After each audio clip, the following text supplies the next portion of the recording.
Puji nama Selamat Tuhan. siang. Shalom. Shalom. Puji Shalom. Tuhan. Shalom Bapak Ibu yang dikasihi Tuhan dan yang Shalom. setia beribadah melalui Zoom di St. John Catholic School. Apa kabar hari ini? Baik, Miss.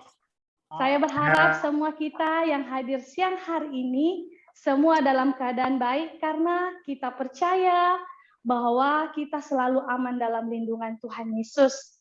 Amin. Amin. Puji Tuhan. Haleluya. Puji Tuhan. Kami ucapkan shalom, selamat siang kepada para pimpinan kita yang telah hadir di Zoom hari ini, kepada Ibu Susi, kepada Bapak Ladis, kepada Bu Kohen, kepada Bapak Paulus, dan kepada semua teman-teman guru beserta dengan para staf yang melayani di pusat maupun di seluruh cabang St. John Catholic School. Selamat beribadah untuk kita semua. Terlebih untuk hari ini kita kedatangan pewarta yaitu Romo Justinus Ardianto, PR selaku Direktur Pastoral Samadi. Kami ucapkan shalom dan selamat datang kepada Romo Justinus yang meluangkan waktunya serta bersedia menyampaikan kebenaran firman Tuhan di siang hari ini. Saya percaya setiap kita sudah mempersiapkan persembahan yang terbaik untuk Tuhan Yesus siang hari ini. Firman Tuhan di Roma 12 ayat 1 berkata bahwa karena itu saudara-saudara, demi kemurahan Allah aku menasihatkan kamu supaya kamu mempersembahkan tubuhmu sebagai persembahan yang hidup, yang kudus dan yang berkenan kepada Allah. Sebab itu adalah ibadah yang sejati. Amin. Bapak Ibu yang dikasihi Tuhan, mari kita siapkan tubuh jiwa roh kita hari ini untuk menyembah Tuhan. Biarlah nama Tuhan yang ditinggikan di tempat ini, di rumah-rumah, kantor, sekolah-sekolah, dan dimanapun kita berada. Saya percaya, yakin dan percaya bahwa dimanapun kita berada, hadirat Tuhan ada di sana. Amin. Yang setuju lambaikan tangannya. Haleluya. Mari kita tundukkan kepala kita dan kita berdoa bersama-sama. Sungguh tidak ada nama lain di bawah kolong langit ini yang kami sembah selain nama-Mu ya Tuhan. Sebab Engkau jalan kebenaran dan hidup. Engkaulah sumber keselamatan kami. Dan kami mau menyatakan Engkaulah Allah kami yang ajaib. Allah kami yang perkasa. Engkau layak kami tinggikan ya Tuhan. Di dalam nama Tuhan Yesus kami menyembah dan memuji-Mu hari ini. Haleluya Yesus. Amin. Bapak Ibu yang dikasihi Tuhan, mari kita sama-sama memuji Tuhan dengan pujian Jangan Lelah.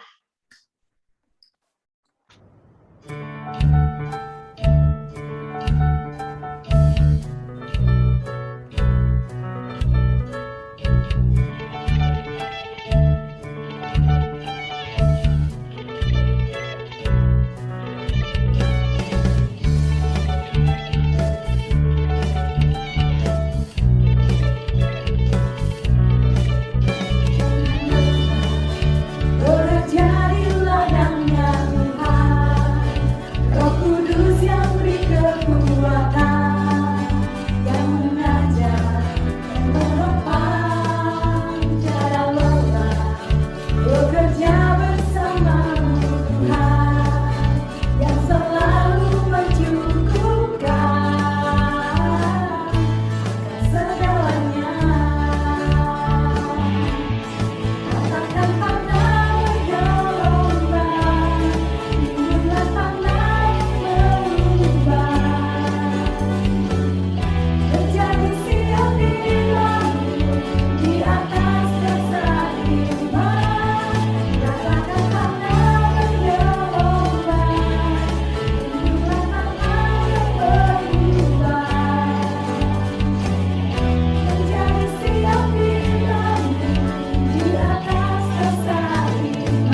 Tuhan, luar biasa puji-pujian hari ini Bapak Ibu dan teman-teman yang dikasihi Tuhan.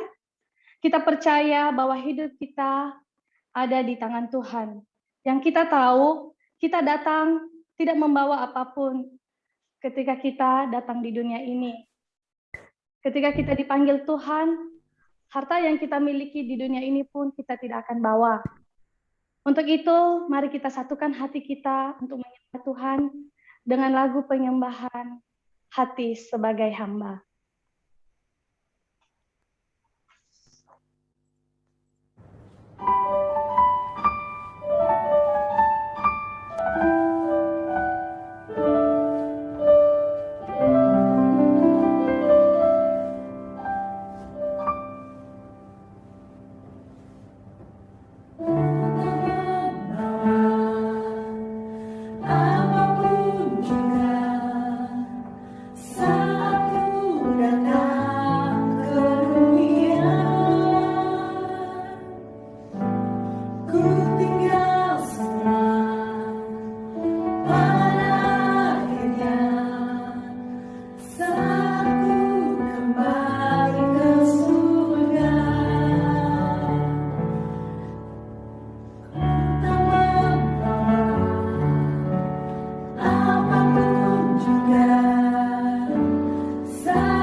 Puji Tuhan, sungguh kami bersyukur Tuhan Yesus punya Allah yang dahsyat seperti Engkau. Engkau Bapa yang baik bagi kami. Engkau adalah kekuatan dalam hidup kami. Dan bersamamu Tuhan kami tak akan pernah goyah. Karena kami percaya Tuhan selalu ada bersama kami. Terima kasih Tuhan Yesus. Bapak, Ibu, dan teman-teman yang dikasihi Tuhan, mari kita siapkan hati kita untuk mendengarkan firman Tuhan yang disampaikan oleh Romo Justinus.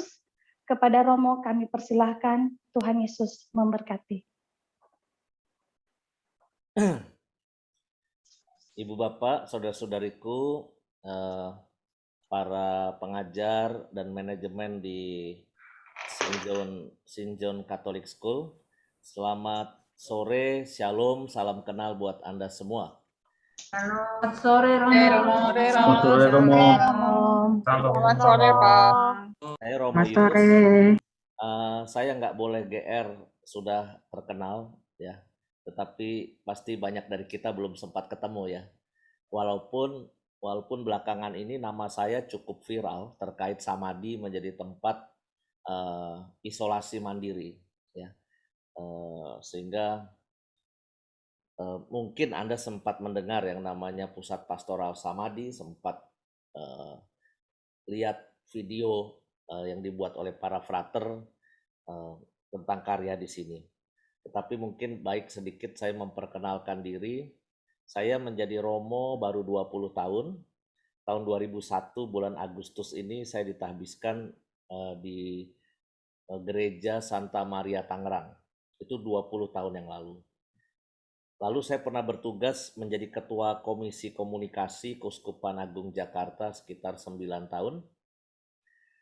Karena kurang pinter, lalu disuruh sekolah lagi di Ateneo University, ambil master 3 tahun di sana, bidang yang mirip, komunikasi pastoral. Setelah pulang 3 tahun, selesai, sebenarnya nggak terlalu nambah pinternya, lalu saya menjadi pastor paroki di Gereja Lubang Buaya. Gereja Lubang Buaya itu berada di dekat Pondok Gede, Bekasi. 5 tahun kurang lebih menemani umat yang berjuang untuk izin gereja di sana. Tidak mudah, susah, sampai sekarang juga belum selesai-selesai. Lalu saya ditugaskan menjadi direktur di Pusat Pastoral Samadi. Tugasnya itu adalah retret-retret anak sekolah, training-training para pelayan pastoral di paroki-paroki, juga untuk pembinaan macam-macam karya ya, entah itu di pendidikan, entah di kesehatan, pokoknya yang terkait. Kalau di perusahaan itu kayak pusat pendidikan dan latihan, Pusdiklat. Itu kurang lebih tugas saya sekarang.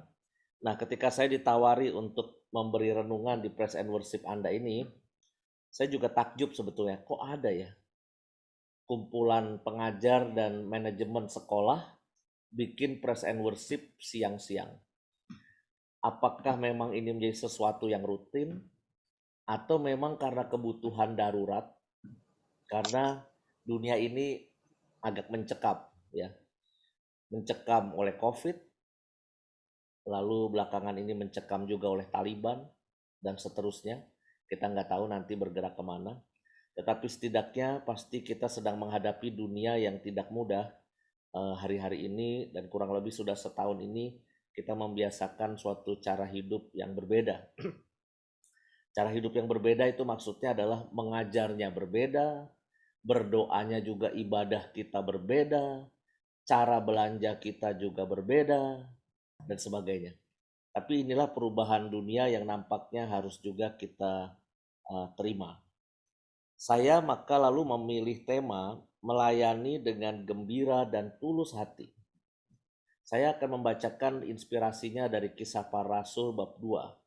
Sebagai konteks, ini adalah judulnya cara hidup jemaat yang pertama. Jadi sesudah Tuhan Yesus bangkit dan naik ke surga, itu lalu para murid mencari bentuk bagaimana cara hidup mereka kalau Tuhan Yesusnya sudah tidak ada bersama mereka. Maka konteksnya itu adalah di awal itu turunnya Roh Kudus, Pentakosta. Ya. Para murid yang tadinya takut, mencekam, sedih, gelisah, itu berkumpul bersama, berdoa bersama, dalam suasana mereka itu mungkin ibaratnya apa ya, kata yang tepat, gloomy atau apa ya, sedang mengalami keresahan yang mendalam. Lalu setelah itu konteksnya adalah mereka dapat Roh Kudus, lalu hati mereka berkobar-kobar. Dan sesudah hati mereka berkobar-kobar, majulah Petrus. Simon Petrus maju ke depan dan mulai dengan penuh kuasa Roh Kudus, dia berkhotbah di mana-mana. Bahkan Petrus yang tadinya mungkin ngumpet ya, lalu dengan gagah perkasa dan keberanian mengatakan, "Hai kamu orang-orang Yahudi, kalian telah menyalibkan Tuhan kami, tapi dia sudah dibangkitkan pada hari ketiga." Jadi tiba-tiba sesudah mendapat pencurahan Roh Kudus, lalu Petrus dan para murid itu menjadi pribadi-pribadi yang super berani, super percaya diri, dan juga lalu mewartakan Kristus yang bangkit dengan hidup mereka. Tapi yang menarik adalah bukan sekedar mereka gagah berani, lalu mereka itu berkumpul senantiasa. Jadi sesudah mereka diberi urapan Roh Kudus, mereka ini berkumpul. Dan ini disebut cara hidup jemaat yang perdana. Nah, saya kenapa memilih ini untuk Anda? komunitas pendidik di St. John School ya. Karena saya pikir kekuatan hidup kita itu juga adalah ketika kita berkumpul. Sekarang ini banyak yang tercerai-berai. Ya.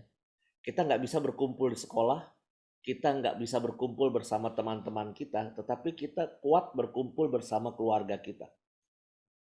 Begini kutipan kitab sucinya. Orang-orang yang menerima perkataan itu memberi diri dibaptis, dan pada hari itu jumlah mereka bertambah kira-kira 3.000 jiwa. Mereka bertekun dalam pengajaran para rasul, dalam persekutuan, dan mereka selalu berkumpul untuk memecah-mecahkan roti dan berdoa. Maka ketakutanlah mereka semua, sedang rasul-rasul itu mengadakan banyak mukjizat dan tanda. Dan semua orang yang telah menjadi percaya tetap bersatu, dan segala kepunyaan mereka adalah kepunyaan bersama. Selalu ada dari antara mereka yang menjual harta miliknya, lalu membagi-bagikannya kepada semua orang sesuai dengan keperluan masing-masing. Dengan bertekun dan dengan sehati mereka berkumpul di tiap hari dalam bait Allah. Mereka memecahkan roti di rumah masing-masing secara bergiliran dan makan bersama-sama dengan gembira dan tulus hati. Sambil memuji Allah, mereka disukai semua orang. Dan setiap hari Tuhan menambah jumlah mereka dengan orang-orang yang diselamatkan. Teman-teman, saudara-saudariku yang terkasih di dalam Tuhan, bagi saya dimensi hidup manusia itu ada 3. Kalau kita ingin mengejar kekudusan.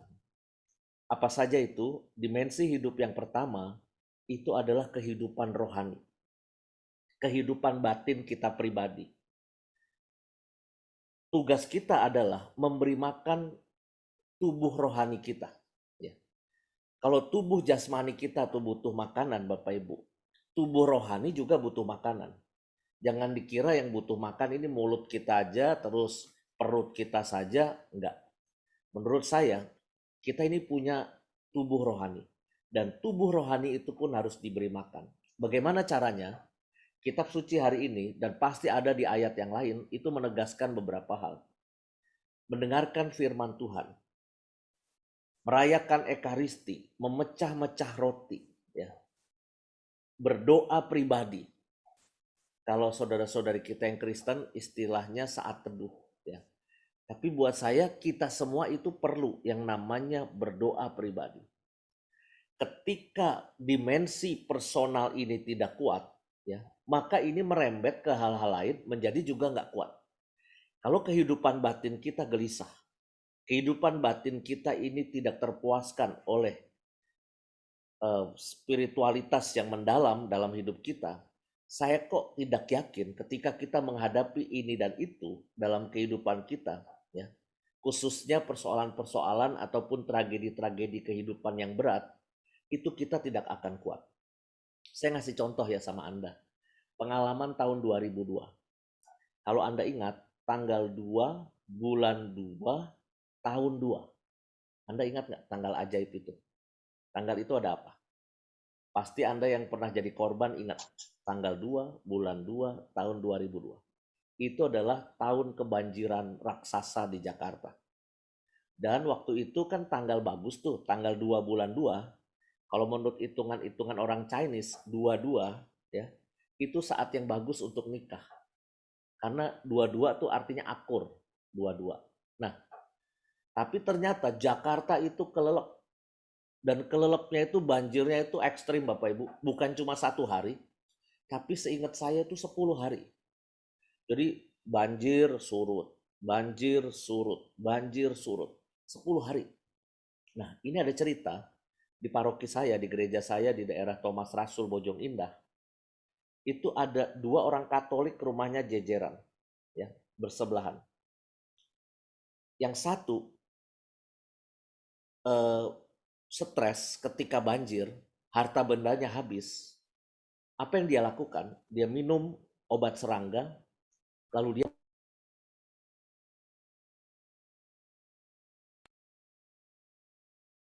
dia mati bunuh diri. Sedangkan tetangganya, orang Katolik yang sama, orang Katolik juga di gereja yang sama, Kelelepnya sama, harta bendanya habis juga sama. Apa yang dilakukan oleh orang Katolik yang satu? Dia pergi ke gereja, pas ketemu saya, terus saya tanya, Pak, bagaimana kabarnya rumah? Aduh, Romo habis, Romo. Terus bagaimana? Terus dia cuma jawab, ya udahlah, biarin Romo. Mau gimana lagi, kata dia. Mendingan saya daripada stres di rumah, saya ke gereja aja. Saya mau bantu-bantu aja Romo di sini. Dia doa dulu di dalam gereja. Kan kita punya dapur umum. Lalu dia setelah doa di dalam gereja, dia pergi ke dapur umum. Dia ikut bantuin di dapur umum, lalu ikut keliling membagikan nasi-nasi bungkus itu kepada korban-korban banjir. Ibu bapak, teman-teman, kenapa saya menceritakan dua hal yang sangat bertolak belakang? Penderitaannya sama, banjirnya sama, harta benda yang hilang mirip, mobil, motor, rumah, semuanya hancur, sofa, kasur, tempat tidur, semuanya habis. Karena apa? Banjirnya itu 10 cm dari plafon. Jadi banjirnya itu bukan banjir 1 meter atau 60 cm, bukan. Banjirnya itu 1 meter dari plafon. Artinya semua barangnya habis. Itu di daerah Thomas Rasul Bojong Indah. Waktu itu begitu. Tapi kenapa penderitaan yang sama dihadapi oleh dua orang ini berbeda? Yang satu mati bunuh diri, tidak tahan. Tapi yang satu lalu memutuskan apa? Dia pergi ke gereja, dia berdoa, lalu dia ikut bantu pelayanan di dapur umum, dan dia nolong orang-orang yang jadi korban. Sekarang hidupnya sudah mulai normal lagi, sudah baik kembali. Ya. Teman-teman, saya sangat yakin bahwa yang menentukan kebahagiaan hidup kita, kebahagiaan batin kita, itu adalah bagaimana kemampuan kita selama kita hidup ini mengisi, ya, memberi makan batin kita ini, sehingga batin kita ini siap ketika kita menghadapi apapun. Saya membayangkan pandemi COVID seperti sekarang ini, ya, itu bisa menciptakan orang itu stres secara mental, sangat bisa. Apalagi kalau rumah Anda kecil dan harus karantina, isolasi mandiri, tidak boleh keluar, tidak kemana-mana, tidak ke mall, tidak ke restoran, tidak jalan-jalan, tidak naik pesawat. Ada orang yang pasti akan mengalami stres. Mungkin beda dengan saya. Saya di sini rumahnya 2,3 hektar. Ada lapangan futsal, ada lapangan basket, ada taman, ada bioskop, ada lapangan pingpong. Kamarnya ada 100. Kalau saya bosan di kamar saya bisa pindah tidur di kamar yang lain. Karena di sini kan rumah retret. Rumah retret kamarnya banyak, temennya juga banyak. Beda kalau Anda nguplek aja gitu satu rumah, COVID, nggak kemana-mana, wah itu juga pasti mengalami tekanan mental yang luar biasa. Belum ditambah lagi kalau ada keluarga yang terpapar COVID. Saya bisa membayangkan itu, karena banyak yang lari ke sini, isolasi di tempat saya, itu persoalannya mirip. Tidak ada tempat untuk isolasi mandiri di rumah mereka, mereka harus menjaga anggota keluarganya yang sudah tua atau ada anak-anak. Bahkan ada yang tahu hasilnya positif, dia nggak berani pulang, lalu dia terlunta-lunta di jalanan, untung dapat informasi bisa ke Samadi, lalu akhirnya kontak saya ke sini, lalu akhirnya ya bisa istirahat di sini.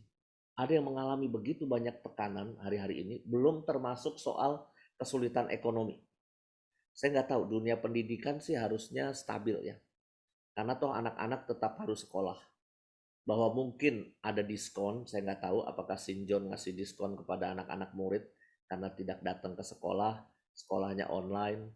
Banyak orang tua murid juga minta diskon gara-gara mereka merasa kan anak-anak nggak pergi ke sekolah, berarti biaya operasional lebih kecil dong. Mungkin mereka berpikir begitu. Tapi kan akhirnya tiap sekolah punya kebijakan lain-lain. Mungkin dunia pendidikan stabil. Mungkin dunia kesehatan ekonominya melambung. Ya. Jualan online melambung. Makin meninggi.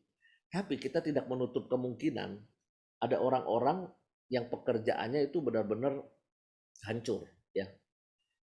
Ketika berhadapan dengan aneka macam persoalan hidup seperti itu, menurut hemat saya, pertanyaannya apakah kualitas batin kita apakah hati kita ini, iman kita ini cukup kuat menghadapi itu semua. Itu baru bidang pertama Bapak Ibu yang saya bilang soal spiritualitas dan kualitas iman kita. Tapi dari sinilah akan mengalir ke bagian yang lain. Dimensi kedua dari hidup kita itu adalah seperti yang terungkap juga dalam bacaan kitab suci yang tadi saya pilih. Mereka berkumpul. Di tengah segala kegelisahannya, mereka tidak sendiri. Orang kalau sedang takut, sedang cemas, sedang putus asa, sendirian, wah itu bisa merembet kemana-mana tuh, bahaya sekali. Ya. Anda mau tahu di Inggris, saya bacanya itu 3 tahun lalu, itu ada Department of Loneliness. Anda bayangkan ini tiba-tiba kok di Inggris itu ada departemen yang baru, Department of Loneliness, departemen kesepian. Tapi tentu ini bukan untuk melayani istri-istri kesepian, itu pasti bukan ya. Ternyata loneliness itu maksudnya apa? Banyak orang-orang tua, lansia-lansia yang pada masa tuanya itu anak-anaknya sudah nggak merawat lagi. Maka dibuat oleh Inggris itu Department of Loneliness untuk menemani orang-orang tua yang kesepian. Karena pasti dalam suasana yang tidak berdaya, mulai sakit-sakitan, kesepian itu bisa menjadi penderitaan yang luar biasa, Dan saya kira ini paling ditakuti oleh orang-orang yang tinggal di Jakarta, Tangerang, Bekasi. Yang namanya kesepian itu buat kita aneh. Karena kita kan terbiasa hidup rame. Terbiasa hidup itu ada temannya. Kalaupun nggak ada secara fisik nih ya, kita punya YouTube, kita punya musik, kita punya televisi, kita selalu mengisi diri kita dengan keramaian-keramaian. Pentingnya kita punya komunitas Bapak Ibu, teman-teman. Kalau kita sedang menghadapi kekalutan tertentu, kita sedang menghadapi persoalan tertentu, kita berkumpul bersama komunitas itu sangat menguatkan dan sangat meneguhkan. Lihat para murid, ya. Mereka berdoa sepanjang hari bergandengan tangan di tengah ketakutan mereka. Turunnya Roh Kudus pun mereka terima dalam komunitas, ya. Tidak sendiri-sendiri. Lihat Pentakosta, turunnya Roh Kudus tidak personal datangnya, tetapi datang bersama-sama dalam komunitas yang berdoa. Ketika mereka berkumpul, mereka dikuatkan, saling bergandengan tangan, saling meneguhkan. Bapak Ibu, saya terkena COVID bulan November 2020 ya. Diisolasi, di karantina itu rasanya gimana ya? Kalau Anda nggak pernah ngalami, mungkin Anda nggak tahu rasanya. Tapi orang-orang yang terkena COVID itu tahu rasanya diisolasi, tahu rasanya di karantina. Tapi tergantung karantinanya di mana. Ya. Kalau di karantina masuk satu kamar, tidak boleh ngapa-ngapain, keluar pintu saja nggak boleh. Di dalam kamar tidak ada apa-apa, tidak ada wifi, tidak ada televisi. Itu benar bisa stres ya. Karena apa? Kerinduan orang itu kan ketemu dengan orang lain. Saya kira thanks be to God, syukur kepada Allah ya. Ketika kita kena COVID zaman sekarang ini, itu dunia online, dunia digital sudah sangat-sangat bagus. Sehingga kita punya Netflix, kita punya Tokopedia, kita punya GoFood, kita punya Zoom, kita punya Microsoft Teams, kita punya berbagai sarana ya. Bahkan Anda bisa punya modem sendiri, bawa ke kamar Anda, internet nyala terus selama kita punya uang untuk beli kuota internet itu. Tetapi itu sangat menolong, sangat menolong. Saya sadari ketika saya kena COVID bulan November itu yang cukup membuat saya bahagia apa? Kalau ada romo-romo keluarga saya video call nanyain kabar saya, ya. Itu membuat saya cukup bersemangat dan cukup bergembira. Maka kalau Anda punya saudara sedang sakit COVID ya mungkin sesekali dan cukup rutin, sesekali teleponlah dia, video call dia, just to say how are you, apa kabar ya. Bagus juga kalau kirim makanan, wah itu membahagiakan juga. Anda tahu yang paling membahagiakan saya ketika kena COVID jelek-jelek gini, saya pernah punya pacar zaman SMP dulu, Waktu saya SMP, saya pernah ditaksir cewek dan saya pernah naksir cewek itu. Singkat kata jadian dulu, pacaran waktu SMP kelas 9. Tapi setelah itu saya nggak ketemu lagi sama dia. Berarti nggak ketemu lagi 32 tahun. Bayangkan, nggak pernah kontak, nggak pernah surat-suratan, nggak pernah telepon. 32 tahun. Tiba-tiba ibu bapak, ketika aku kena COVID bulan November itu, tiba-tiba dia video call. Anda bayangkan, momen termanis dalam hidup saya adalah setelah 32 tahun tidak berkomunikasi dengan mantan, ketika saya kena COVID antara hidup dan mati, lalu ternyata dia muncul lagi. Just to say, Yus, apa kabar? Coba Anda bayangkan peristiwa romantis itu. Anda lagi di kasur di rumah sakit tak berdaya. Wah, saya berbunga-bunga. Wah, senang saya. Besoknya saya di swab PCR, langsung negatif. Jadi menurut saya negatifnya bukan karena antivirus atau antibiotik menurut saya. Avigan gitu bukan. Yang bikin saya negatif menurut saya dapat video call dari mantan saya menurut saya. Tapi sesudah itu saya sembuh ya, dia hilang lagi. Aduh, ya sudahlah ya. Memang Tuhan mengirim dia buat video call menyemangati saya. Pikir saya begitu. Oh teman-teman saya SMP, SMA, para romo, para frater, kita bikin video call rame-rame gitu ya. Tapi bagi saya ketika kita punya orang dalam hidup ini ya, kita punya keluarga, kita punya sahabat, kita punya orang-orang yang dekat dengan kita. Itu hidup seberat apapun, bahkan termasuk ketika kita menghadapi kematian sekalipun ya, itu akan menguatkan dan meneguhkan kita. Maka menurut saya punyalah komunitas, punyalah teman-teman baik, sahabat-sahabat. Bukan berarti harus komunitas persekutuan doa ya. Ya komunitas kuliner juga boleh, komunitas naik sepeda juga boleh, komunitas bikin kue juga nggak apa-apa. Jadi buat saya yang penting hidup itu jangan sendiri. Karena begini Bapak Ibu, ini ada filosofi yang sangat menarik. Saya di Samadhi ini kan hobi pelihara ikan. Ikan saya gede-gede, ikan koi. Ikan koi saya itu 1 meter. 1 meter. 2 ikan koi mungkin kalau dijual bisa dapat Avanza. Bisa dapat Avanza 1. Saya punya ikan koi yang gede itu berapa ya? 8 ditambah 14, 22. 22 ikan koi gede-gede. Dikasih orang, saya nggak beli Bapak Ibu. Itu dikasih orang. Ketika saya dikasih ikan koi yang bagus, si ahli ikan koi itu bilang begini, Romo harus bisa membedakan dengan baik. Nanti ya Romo lihat-lihat. Mana ikan koi yang sehat. Dan mana ikan koi yang sedang sakit dan mau mati. Jadi dari ikan koi ini kita belajar sesuatu. Mana ikan koi yang sehat dan mana ikan koi yang sedang sakit dan mau mati. Apa Pak tanda-tandanya? Ciri-ciri ikan koi yang sehat adalah ketika dia masuk kolam, dia akan berenang, bergembira bersama teman-temannya, kesana kemari. Ya. Itu ciri-ciri ikan koi yang sehat. Tapi ciri-ciri ikan koi yang sakit parah dan mau mati, dia nggak berenang sama teman-temannya. Dia akan mendelep ke bawah, ke dasar kolam, di pojok. Dan dia tidak mau bergaul, dia tidak mau berenang bersama teman-temannya. Dia hanya di dasar sendirian. Itulah ciri-ciri ikan koi yang mau mati. Bapak Ibu, kalau Anda punya teman menyendiri terus, tidak mau diajak PW, tidak mau diajak kumpul bareng, ya bercanda-bercanda bareng, Anda nggak usah ngasih nasihat banyak-banyak. Cukup Anda bercerita, kemarin Romoyus bercerita, ciri-ciri ikan koi yang sehat dan ciri-ciri ikan koi yang mau mati. Lu masuk ikan koi yang mana? Tanya gitu aja. Ya.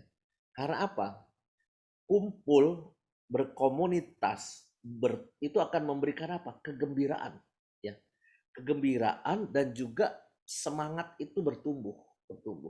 Anda punya keluarga yang sangat mencintai. Oh, itu berkatnya luar biasa.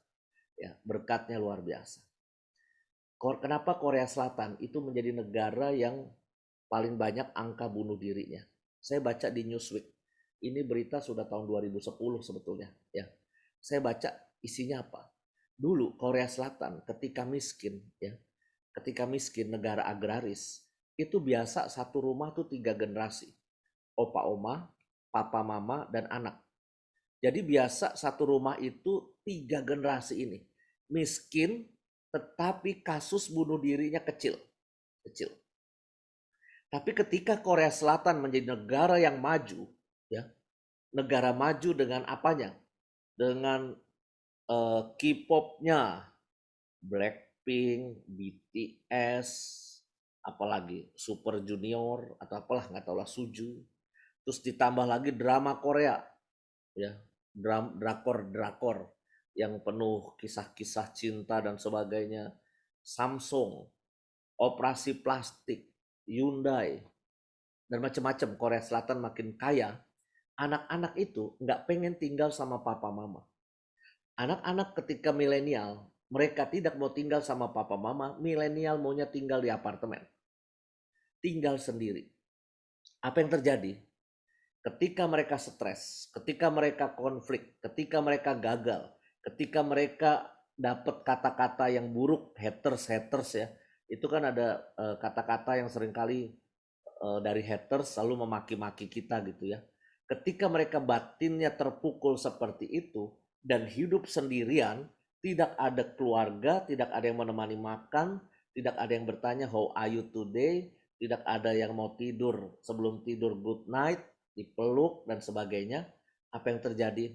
Kasus bunuh diri banyak, mereka loncat dari jendela, mati di apartemen mereka. Ya. Bapak Ibu, keluarga harus disyukuri. Itulah kekuatan kita. Punya komunitas, puji Tuhan, lebih bahagia lagi. Kenapa? Ini akan masuk menjadi dasar untuk kehidupan kita pada level yang ketiga, yaitu pelayanan. Pelayanan. Judulnya hari ini adalah melayani dengan gembira dan tulus hati. Syarat kalau kita mau melayani dengan gembira dan tulus hati kita gembira dulu. Ya. Kita itu menjadi orang yang batinnya sudah penuh. Tidak lagi orang yang masih empty, kosong.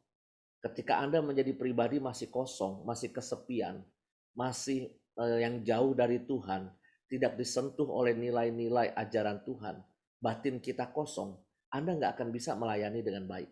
Percayalah sama saya. Apapun pelayanan Anda. Misalnya contoh, Anda jadi guru, ngajar di depan. Tapi Anda dari rumah, Anda berantem sama suami misalnya. Atau Anda habis marahin anak, lalu anak Anda juga marah. Ada konflik rumah tangga yang sedemikian hebat di rumah Anda, you harus ngajar di depan kelas misalnya. Apakah ngajar Anda bagus? Menurut saya jelek pasti. Pasti terpengaruh. Pasti terpengaruh. Sepandai-pandainya Anda bermain sandiwara, seprofesional-profesionalnya Anda mengajar, bisa memisahkan mana urusan personal, mana urusan yang sangat pribadi ya. Tapi saya yakin pelayanan Anda di depan murid-murid kepada para siswa-siswi ya, ketika hati Anda gembira, hati Anda sukacita dan damai di rumah, itu pasti hasilnya akan berbeda kalau dibandingkan dengan Anda itu hidupnya itu sedang penuh luka, penuh luka. Maka ini yang saya bilang, melayani dengan gembira dan tulus hati itu harus berangkat dari kehidupan batin, ya, dari kehidupan batin. Karena kalau enggak ya kita akan menjadi orang yang ya cuma main sandiwara aja. Tapi itu dalam kehidupan keluarga. Saya di komunitas romo-romo, suster-suster, frater-frater sama Bapak Ibu. Kalau kami tidak bergembira di sini ya, kami tidak akan mampu melayani umat dengan baik. Ya. Saya bersyukur komunitas Samadhi ini komunitas besar. Ada 9 romo, ada 3 suster, ada 29 frater, ya. Karyawannya ada 55. Ya. Kami komunitas besar, tapi yang saya sadari hari-hari ini, komunitas ini sangat gembira. Komunitas ini lucu-lucu gitu loh. Orang-orangnya itu menyenangkan. Maka kami bisa bikin apa? Bisa bikin praise and worship yang nonton 5.000 orang, praise and worshipnya. Praise and worship Sinjol cuma berapa nih? 209. Ini udah banyak loh. Untuk sebuah praise and worship sekolahan, 209 ini udah banyak menurut saya. Tapi praise and worshipnya saya 4.000, 6.000, bisa maksimal 6.000 orang menikmati praise and worship. Dan itu romo-romo rutin, seneng.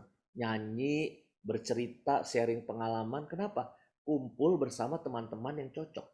Belum ditambah setiap Kamis malam, tadi malam kami main opera komedi. Sebetulnya kami sih nggak lucu-lucu amat ya. Bahkan cenderung garing gitu loh. Kami juga kalau nyanyi juga nggak bagus-bagus amat. Nyanyian kami juga banyak yang fals.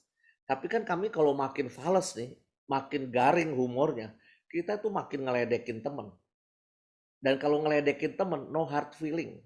Di kita itu nggak ada. Hard feeling itu nggak ada. Ledek-ledekan, ya digodain tentang masa lalunya, tentang mantannya, tentang apanya lah, digoda-godain gitu. Kita gembira-gembira aja. Dan ternyata itu memberikan kegembiraan buat orang lain. Kenapa saya bisa berani menerima pasien isolasi mandiri di sini? Ketika banyak orang menjauhi kan kita menjauhi pasien COVID. Tapi saya malah ya come to me, datang kepada saya. Karena apa? Saya punya komunitas yang kuat.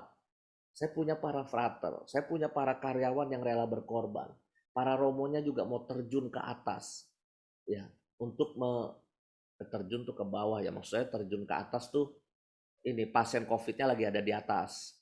Ya, saya taruh di lantai 2. Jadi terjun ke pasien COVID di lantai 2. Melayani mereka, memberi minyak suci, mendoakan. Bahkan kita bisa nyanyi-nyanyi di sono di atas sana untuk menghibur pasien COVID. Mengapa bisa begitu? Karena kami punya komunitas. Ketika komunitas bagus, pelayanan kita juga akan bagus. Ketika ada kegembiraan di hati kita dan ada ketulusan di hati kita, percayalah sama saya Bapak Ibu, hidup Anda akan berbuah. Berkat Tuhan itu akan mengalir pelan-pelan. Ya, mungkin sekarang kita lagi berat hidupnya, oke kita jalani. Tapi kita tetap melayani dengan gembira dan tulus hati. Pada gilirannya, berkat Tuhan akan mengalir. Ya, maka ini yang mau saya katakan bahwa kita ingin menjaga satu, kualitas batin. Dua, memiliki komunitas yang gembira dan mencintai satu dengan yang lain. Dan yang ketiga, hidup kita berbuah dalam pelayanan yang ditugaskan kepada kita. Apapun itu. Anda di pendidikan, mengajarlah, mendidiklah dengan baik. Ya. Sedangkan saya, pelayanan saya berbeda. Ya. Ada unsur hal-hal yang mirip, training, mengajar, ada saya juga. Tapi ketika kita punya kualitas iman yang bagus, kualitas batin yang bagus, komunitas yang gembira, maka pelayanan pun akan menjadi berbuah luar biasa. Semoga hidup Anda senantiasa dijaga oleh Tuhan, ditemani, tetap sehat. Komunitas para pendidik di St. John juga lucu-lucu dan gembira-gembira. Udahlah jangan sungut-sungutan gitu. Jangan saling bersaing, marah-marahan, diem-dieman gitu ya. Udah bukan saatnya lagi lah. Ya. Hidup kita tuh udah berat. Jangan ditambah lagi dengan personal matter yang mengganggu kebahagiaan hidup ya. Ketika kita emosi, sakit hati, terluka, ya selamat untuk Anda yang memang hobi terluka ya, yang memang hobi menyimpan sakit hati. Saya ucapkan congratulations karena hidup Anda akan berat ya. Jadilah orang yang ringan. Orang yang ringan. Oke, kalau ada konflik kita selesaikan. Setelah itu no hard feeling, kita maju ke depan bergerak supaya Pak batin kita nggak capek ya. Fisik kita capek nggak apa-apa. Tapi kalau batin gembira kan sebetulnya bisa dijalani dengan baik. Menjadi repot kalau fisik nggak capek apa-apa, tapi batinnya capek. Ya, wah hidup tuh rasanya berat ya. Dari wajah aja udah kelihatan merengut aja, merengut. Maka mudah-mudahan indeks kebahagiaan hidup Anda sangat tinggi. Ya, buanglah segala yang pahit-pahit dan luka-luka sehingga kita bisa memang menjadi pribadi yang berbuah. Tuhan memberkati hidup dan karya pelayanan Anda.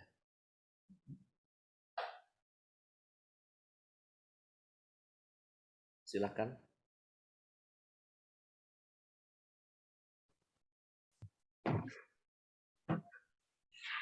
Wah, puji Tuhan. Terima kasih Romo untuk firman Tuhannya hari ini. Luar biasa firman Tuhan yang disampaikan oleh Romo Justinus. Semoga firman Tuhan hari ini terus menguatkan kita dan memberikan semangat bagi kita untuk melayani Tuhan. Benar kata Romo, jika kita ingin memberikan yang terbaik dalam pelayanan kita, kita terlebih dahulu membereskan pribadi kita, sehingga kita memiliki sukacita yang memberikan hasil yang terbaik. Nah, Bapak Ibu yang dikasihi Tuhan, untuk meneguhkan firman Tuhan hari ini, maka kita akan menyanyikan satu lagu, Hidup Ini Adalah Kesempatan.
Bapak, Ibu, dan teman-teman semua, tiba saatnya kita mau mengakhiri ibadah kita hari ini dengan doa penutup yang dipimpin oleh Romo, dan kita mau menerima doa berkat dari Romo Justinus kepada Romo. Kami persilahkan. Ya, baik. Terima kasih. Mari kita tundukkan kepala, kita berdoa. Di dalam nama Bapa dan Putra dan Roh Kudus. Amin. Bapa yang penuh kasih, kami bersyukur untuk penyertaan-Mu hingga hari ini. Kami terus diberi kekuatan oleh-Mu melewati hari-hari yang tidak mudah, diberi kesehatan, diberi keluarga, diberi komunitas, pekerjaan, dan pelayanan yang dipercayakan kepada kami. Tuhan, kami ingin tetap mohon berkat-Mu, karunia dari-Mu, untuk menjalani hari-hari kami, apapun itu yang terjadi ke depan ya Tuhan. Pasti akan ada begitu banyak peristiwa-peristiwa yang beraneka ragam, ada peristiwa gembira, ada peristiwa sedih, ada kami mungkin mengalami harapan, excitement yang begitu luar biasa, tetapi kami juga kadangkala kecil hati dengan aneka macam persoalan. Kami mohon berkat-Mu untuk hidup kami satu persatu ya Tuhan. Kami mohon berkat-Mu untuk keluarga kami, semoga keluarga kami dijaga, dilindungi oleh kasih-Mu, dijauhkan dari segala penyakit dan mara bahaya. Kami berdoa untuk sekolah kami dimanapun kami melayani sekarang. Kau jaga sekolah kami dengan kegembiraan, kerukunan, kekompakan, manajemen yang bagus, dan juga Kau berikan kepada kami anak-anak didik yang senantiasa bisa menjadi orang-orang yang dipercayakan kepada kami untuk menumbuhkan mereka. Kami mohon berkat-Mu juga ya Tuhan untuk mereka yang sedang sakit, COVID ataupun penyakit-penyakit lain. Semoga mereka semua juga diberikan kekuatan oleh kasih-Mu, dipulihkan dan disembuhkan. Untuk yang meninggal, Kau berikan keselamatan kekal. Untuk bangsa kami ya Tuhan, pulihkanlah bangsa ini. Dan untuk kedamaian dunia, semoga Engkau tetap menjaga dan melindungi kami. Maka Tuhan, kami ingin menutup praise and worship kami ini dengan mohon berkat-Mu. Sebagai tanda kami adalah hamba-hamba-Mu yang selalu mohon kekuatan dari-Mu. Tuhan bersama-Mu dan bersama roh-Mu. Terimalah berkat Allah yang Maha Kuasa, Maha Kasih untuk hidup Anda sekalian. Dalam nama Bapa dan Putra dan Roh Kudus. Amin. Dengan ini, ibadah kita sudah selesai. Syukur kepada Allah. Terima kasih Romo. Terima kasih Romo. Kami mengucapkan terima kasih kepada Romo atas kesediaannya telah menyampaikan firman Tuhan di ibadah Praise and Worship sore hari ini. Dan kami juga mengucapkan terima kasih kepada yayasan, para guru, staf, dan seluruh yang hadir di ibadah hari ini. Kiranya Tuhan Yesus memberkati kita semua. Sekian ibadah kita hari ini. Selamat melanjutkan aktivitas. Tuhan Yesus memberkati. Shalom.